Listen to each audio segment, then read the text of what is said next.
Hi mga kaborlog, good morning, buenos dias. So, welcome to our channel. So, kung bago pa lang kayo sa aking YouTube channel, please don't forget to like and subscribe and hit the bell for notification. At pakishare na rin para updated kayo sa aking mga videos. So, dito ako ngayon sa backyard ko mga kaborlog. So, mag-harvest ako ng olives. So, medyo na kasi yung iba hinog na, yung iba green pa siya. So, pipiliin ko lang yung yung hinog na, yung red. So, yun lang i-harvest natin mga kaborlogs. Medyo konti lang naman, pero dapat i-harvest talaga kasi yung mga ibon, pupunta dito, kinakain nila.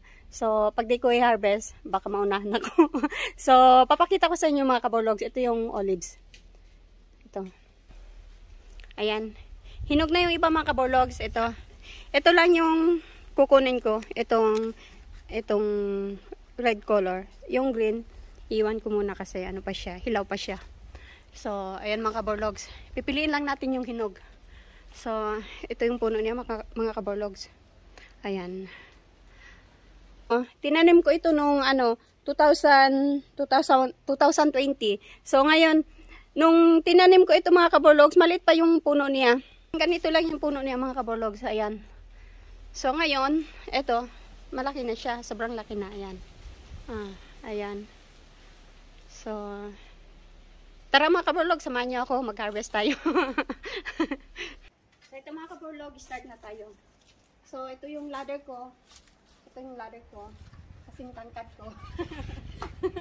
So, ito.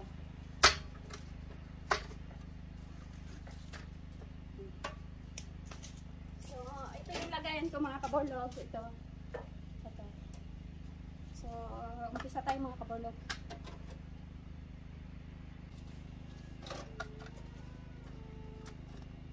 Pirulo! Do not violent chuchi, ha? So, kukunin natin yung lang mga kaborlogs, yung hinog lang.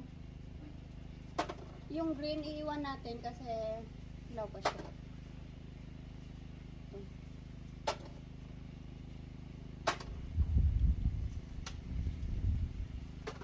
Nung nakaraang taon mga kaborlogs, marami ting bunga to. Kaya lang, yung mga ibon, kinakain nila. Kaya, walang natira para sa akin. So, ngayong taon, unahan ko na sila. Harvestin ko na tong mga hinog. Baka maunahan na ako nila. So, ito mga kaborlogs, medyo marami rin yung hinog. Nabalikainin nila yung natira, at least may nakuha ako. Hindi kagaya nung nakaraang taon. Wala talaga kahit isa kasi kinain nila lahat. Ito marami dito sa taas mga kaborlogs. Pirulo! Pirulo! Saglit lang mga kaborlogs kasi yung mga pusa ko, ayun, yung negro na yon, nanggigigil doon sa isang pusa ko, si Christine. Gusto niyang kagatin yung si Christine. Saglit lang. ¿Qué pasa? ¿Qué? Ano pala to si Whitey? Pirulo! You're too much, ha? I give you to do yung punyetaso.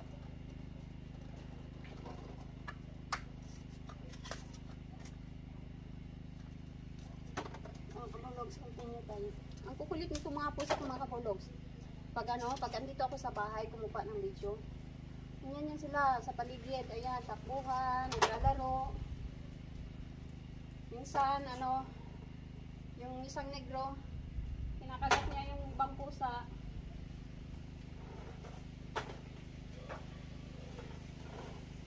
So, ang dami din palang hinog.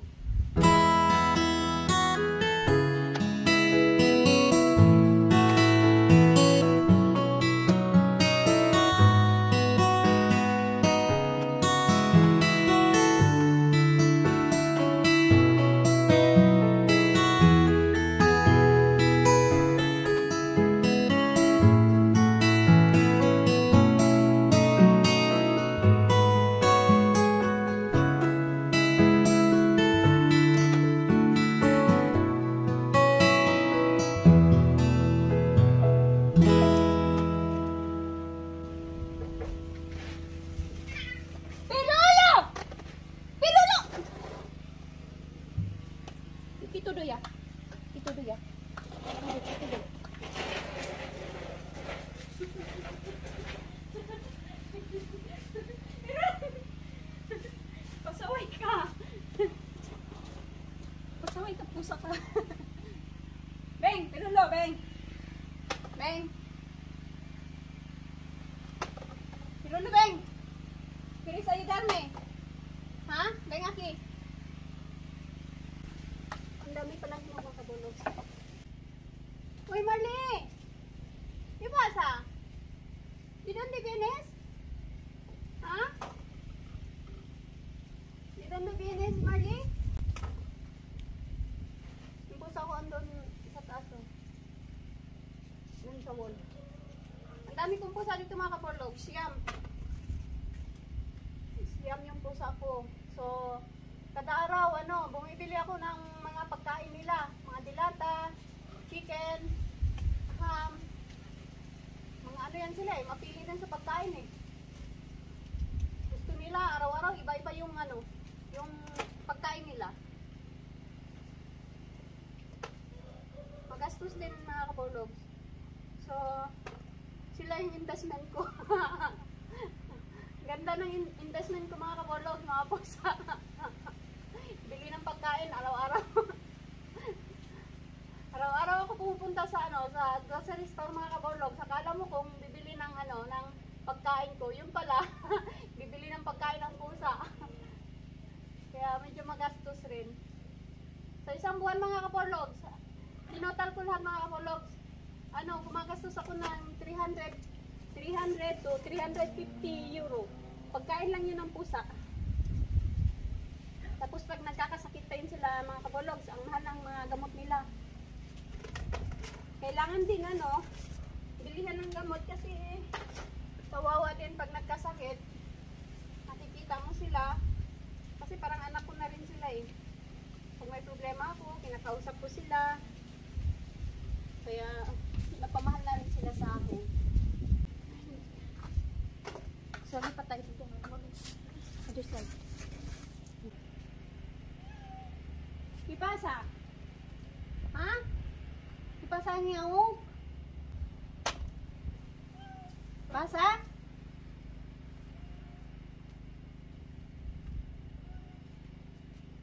You don't know how to go down? Ha? Ito mga kaburlog, so ang daming hinog oh. Akala ko konti lang. Marami din pala.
So, ang gagawin ko dito mga kabologs, ilalagay ko sa garapon, tapos lalagyan ko ng vinegar, at saka konting asin, at saka pepper, at saka pimenton. So, kahit ilang taon siya mga kabologs, pag binabad mo siya sa vinegar, hindi siya nasisi. So, ito pala yung na-harvest ko mga kabologs. Ito. Ayan.